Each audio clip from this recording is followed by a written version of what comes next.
Welcome to Rancy's channel. This is episode 2. I'm going to talk about ghost photographs. A little while back, Chris Huff did a brilliant series on YouTube of historical ghost photographs, quite famous ones. And I thought there was one that I could offer that might be quite interesting to him. It appeared in Ghost Book 6, Most Haunted Island. Gay Baldwin's, one of Gay Baldwin's many books on ghosts on the Isle of Wight, and it references this lighthouse at St Catherine's. So I've got quite a few that actually, as a result of that, managed to get my hands on, and through various conversations with other people, come up with some quite cracking photographs. Just want to talk about black and white photographs though, because I've got a nice example of how black and white photography can go wrong. So this picture was taken in the Southern Baptist Mess Hall in Nelson Road in Newport in 1962. And as you can see, the man standing by the window, his face and half his body has disappeared. Now obviously it's to do with light and exposure, but that's quite an interesting photograph. I think with black and white photography there is probably more chances of weird anomalies like that happening. It's kind of reverse of a ghost photograph you like, but it's interesting nonetheless. So on to St Catherine's. So this is St Catherine's Lighthouse, which is in the south of the Isle of Wight. On a winter's day, about 1994, a chap called Les Fletcher was a British Telecom engineer, and he was installing a new server in the lighthouse. He was working alone. The lighthouse was unmanned at that time. Trinity House had made it an unmanned lighthouse. However, there was a caretaker stroke keeper called Frank Creasy who lived in the cottage just to the base of the tower. He gave the keys to Les and basically said, lock up when you finish, sort of thing, to which Les did. And by the time I finished, it was getting quite dark, so he put his stuff in his van, all his tools, but he luckily had his camera with him. He thought he'd go and take a picture of the lighthouse. Now, it was a 35mm film. It was a point and shoot cartridge type camera. It's been checked by the Isle of Wight County Press and a couple of other photographers, and it's not tampered with. This is sort of real deal. So he took one picture, which I'll zoom out. Just want to look at the cloud formations here. The only one that seems to move is this one over here. Obviously it was a more local cloud, so it was travelling faster. So this is the first photograph, and this is the second. And what do we see in the tower? Now let's just look at the other photograph. Nothing. Hello. And these are the two pictures for comparison. See this cloud? Here's that cloud. That cloud is that cloud. There's a bit of movement over this side, but obviously it just goes to prove that this was taken one frame after the other. Here is a blown up picture of the tower. And what I can tell you is that this line down here is actually the handrail. What I'd like to point out is the figure in question. He's not translucent, he's solid, but also the outfit seems to be quite giving an appearance of a stocky or puffed out appearance. This is quite interesting. So just go back to the original photo. There he is, and the one before, there he's not. Now remember, he was the only person in here and he locked up after himself, so obviously he was a little bit concerned that there was someone in the tower. I contacted Gay Baldwin and asked if I could use this picture with Chris Huff on his video channel, and we had quite a good conversation, and quite a few other things come to light as well. But I managed to get hold of Les Fletcher himself and give him a brief interview, and he said that basically he wanted rid of these photographs because he thought they brought him a bit of bad luck. He seemed to have a lot of ill health in the family, etc. Which makes you think this is no sort of hoax thing, because obviously if he created it, he's created some problems for himself, which wouldn't have happened. So I think this is pretty genuine, and it's been examined by people in the county press and the various photography people. Now, with reference to who it could be, there was a picture in a Daily Telegraph in the 1920s of a man stood in St Catherine's in this very position. However, it was taken from inside the footwell, but the person was standing as this person is holding the handrail. And the person was wearing a Trinity House dress, which was more of a black drape coat. This does not look like a black drape coat to me. This looks more like a sort of puffed out uniform. So who could it be? Let's go back to 1943. 1st of June. Misty morning. This is the last day of the local raids on the Isle of Wight. 8 Focke-Wulf 190s attacked Knighton. Probably that's aimed to attack the radar sites as the main target. However, instead, the Undercliff Hotel was reduced to rubble with the loss of 2 lives. However, at the lighthouse, the death toll was higher. R.T. Grenfell, C. Tompkins and W. Jones were in the emergency power room stacking bird perches they'd collected from the tower. When the bomb hit after missing its target, it killed all 3 men, and they're all buried in a local churchyard. So what do you think? Does that look like Army Surge to you? Difficult to tell because it's black, but it's definitely more of a puffy outfit rather than a sort of dressy drape. So it's a very interesting photograph. It's one of my favourites anyway.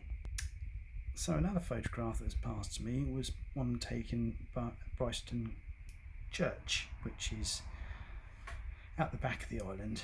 And just to zoom in a bit closer, we have this character here. I don't know if that's a head, but appears to be some kind of almost like Knights Templar dress going on there. This black is not legs, it's actually part of the wall. It's actually a pattern that carries on across. But this is more of your stereotypical white shady character that appears in most ghosty pictures. So was it something forming? A lot of people have white vortices and stuff like that in their spirit photographs and stuff like that. This was taken on a digital camera about 15 years ago. Sadly, we don't have any more details on it, but it's quite interesting. It does appear to have legs, appears to have some kind of a white drape, possibly a face. But it's an interesting one.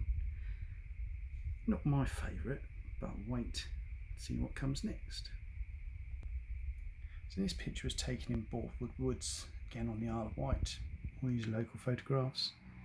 And this was one of Gabe Baldwin's friend's granddaughters playing.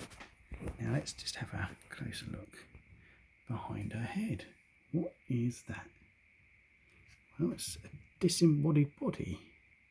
There's nothing there, but we have 2 hands and something behind. A colour ghost. Obviously this ghost has got his colour licence, which is quite interesting. But I've blown it up so we can have a closer look. Now, this is really interesting because we've got detail. So we have hands, another hand, and what appears to be a bird. So this is the duck's bill, his head and his body coming down through here. And appears to be lines of some kind of grey dress, which looks a bit priesty to me, but why on earth that's in Borthwood Copse, I have got no idea. Yes, it's a very old place, but it's pretty inaccessible. It's not somewhere you can easily get to, because I've tried to go there myself. But that's an interesting picture, again taken on digital camera. Again about 15 years old, and there's more. This photograph is one that I do know something about. So this is my good friend Matt Worrell, and I've been into anglers for years, and this was his uncle's car. This is actually in a place called Broadstone, which is a chap called John Meredith's house. He was in the Angler Club, one of his angler vans there. So I know this garage quite well, I suppose. But let's have a look what's going on here. So we appear to have the detail of a wristwatch and an arm and a person that's swirling. Now, there's nothing solid here and nothing solid up here, but there's a bit of colour, a bit of yellow going on there. Definitely like a skin tone in the arm. Now, there's no reflection in the car, and I can tell you now there's nothing in there that would have caused any kind of anomaly.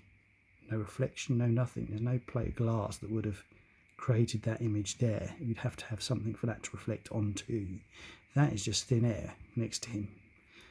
And this is quite an interesting one. This was taken by Stuart Stevens, and this was on a mobile phone, so this is a more modern photograph.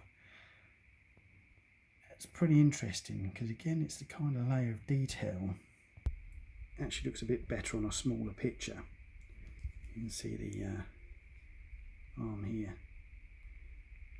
Very sort of wavy person. But that's an arm and that's a watch. Also appears to be a hand on his shoulder as well, possibly. But that's quite a stonking photograph. I think that's pretty awesome. But we also have ghost ships on the Isle of Wight. Oh yes. And I've seen this one myself twice.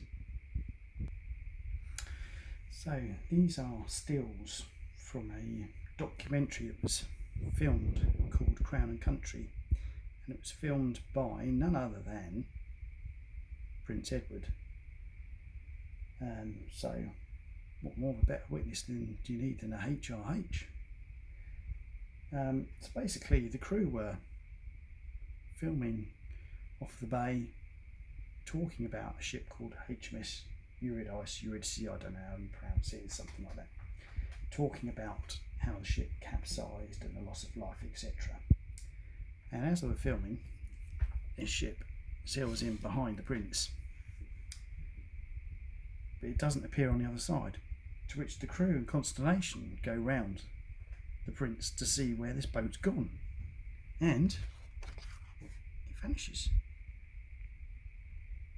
This is the next shot.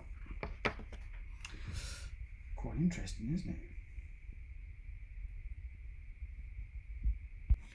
Sadly, the stills won't survive because the original edit showed at the end of the film, the credits, it showed, oh, we caught a ghost on camera, and here it is.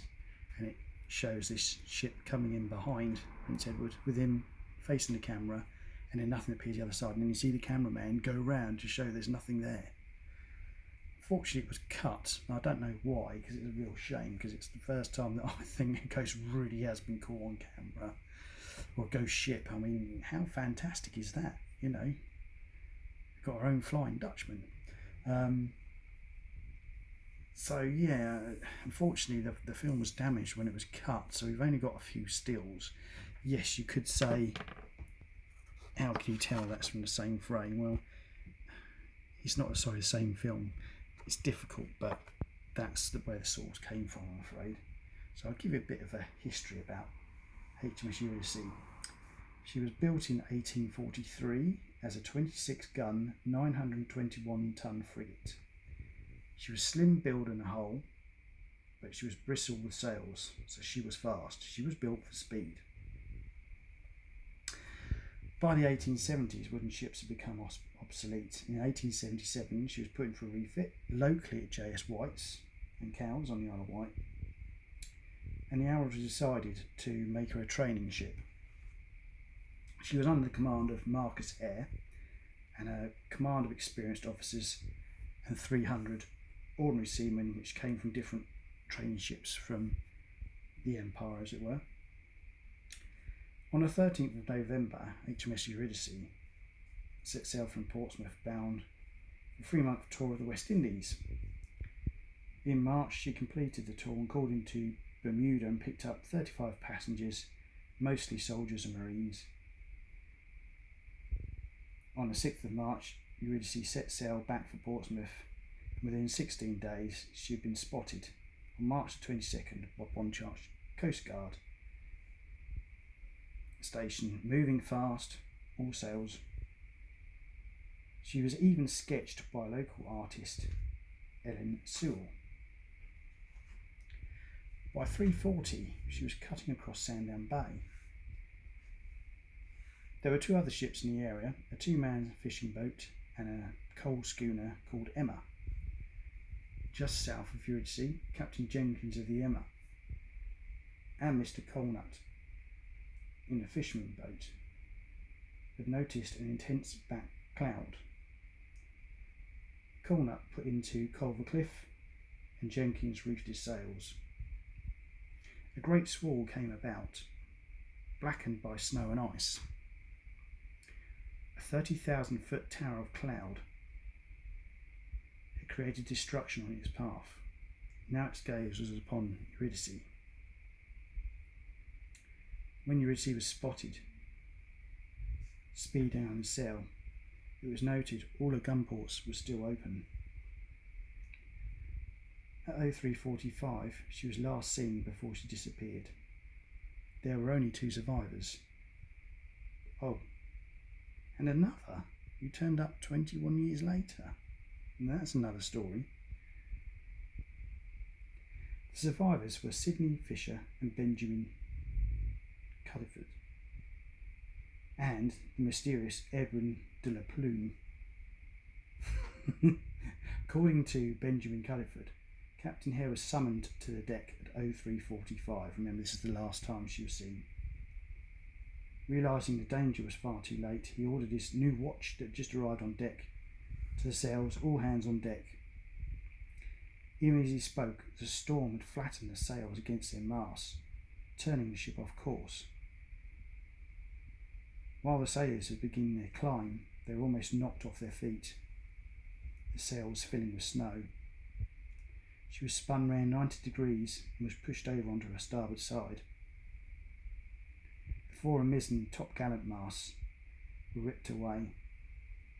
The icy waters gushed through the gun ports.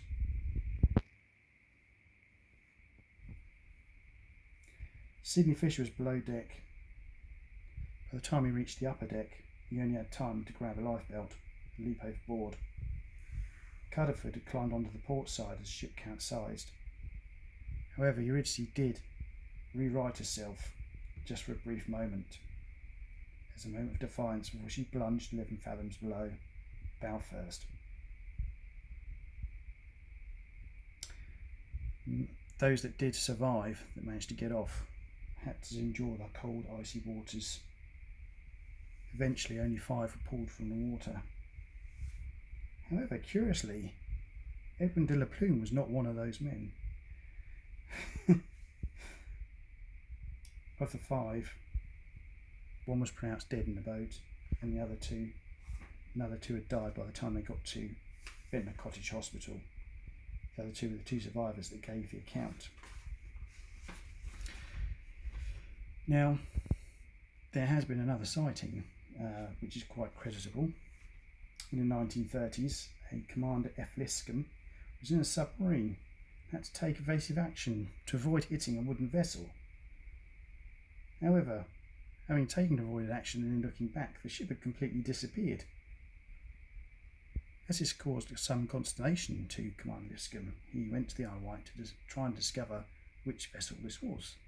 But there was no vessel. He'd been told it was the Eurydice.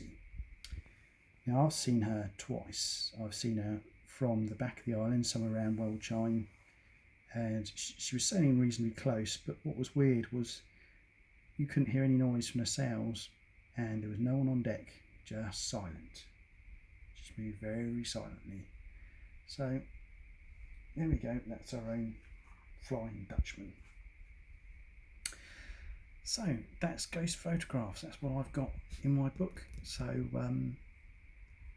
book of goodies, as it were. Hope you like them. I know it's a bit of a natty sort of basic video, but I shall obviously update it as we go. I've got to get myself some decent editing equipment, decent camera. So, hope you enjoyed it. Let us know in your comments. Thank you.